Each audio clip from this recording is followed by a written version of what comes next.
Hali gani katika siku nyingine tena, mpenzi wangu, ndugu yangu? Leo tuna mti huu wa mkwaju. Nadhani mti huu wa mkwaju watu wengi tunafahamu, lakini katika mti huu wa mkwaju leo nitakupa faida chache ambazo unaweza kuzifahamu. Faida hizi na zitakuwa ni bora zaidi kwa upande wako. Mti huu wa mkwaju kwanza unatibu mambo mengi. Kama una changamoto ya kifua, yani asma, pumu, una kifua cha pumu, una kifua kile cha mshipa ambacho kinakusumbua sana. Kuna watu wana pumu mpaka wakati mwingine akipumua huwa unasikia kama filimbi inakuwa inapuliza. Sasa hii mti wa mkwaju ni tiba nzuri sana kwa ajili ya kuweza kutibu pumu. Lakini pia si pumu peke yake, bali inatibu mapafu na kuweza kusafisha katika upande wa mapafu.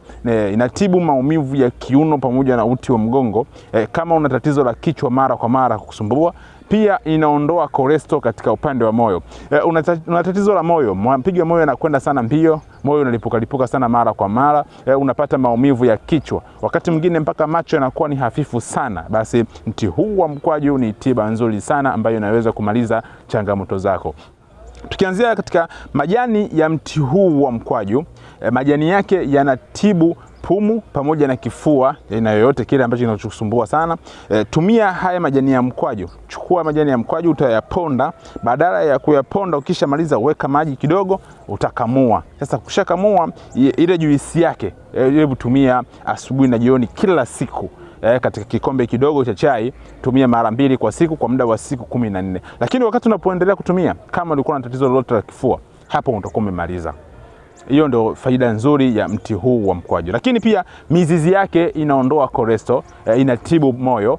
Kama una tatizo lolote la moyo, basi tumia mizizi ya mti wa mkwaju. Utachukua mizizi ya mti wa mkwaju kisha utachemsha. Badala ya kuchemsha, utakuwa unatumia glasi moja asubuhi, glasi moja jioni kila siku. Hii inakuwa ni kwa ajili ya kuweza kutibu changamoto ya moyo, kuondoa maumivu ya kichwa mara kwa mara, macho kuwa hafifu, na hata kuondoa maumivu ya mwili mzima. Hizi ndio faida za mti wa mkwaju kama ulikuwa uzijui.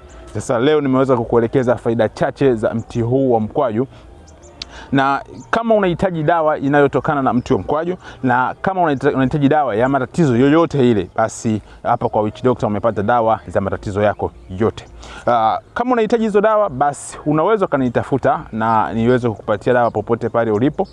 Mimi ni mtaalamu wako ninayekushauri tiba kila siku. Namba zangu za simu jumlisha 255 752 16 38. Usisahau kunifollow, nitakufollow back. Like, comment, share. Acha swali lako katika comment section, nitakujibu vizuri tena ipasavyo kabisa. Usisahau kama mimi ni mtaalamu wa tiba za asili, tiba na mimea hapa Tanzania. Miti yote ni tiba, lakini kuna baadhi ya miti ina sumu. Sasa usije ukatumia mti bila kupata maelekezo kutoka kwa mtaalamu, ikawa ikakuletea shida kwa upande wako. Hebu sikiliza ushauri wa mtaalamu anachokueleza, ili usije kupata effect katika upande wa miti dawa. Nikutakia siku njema.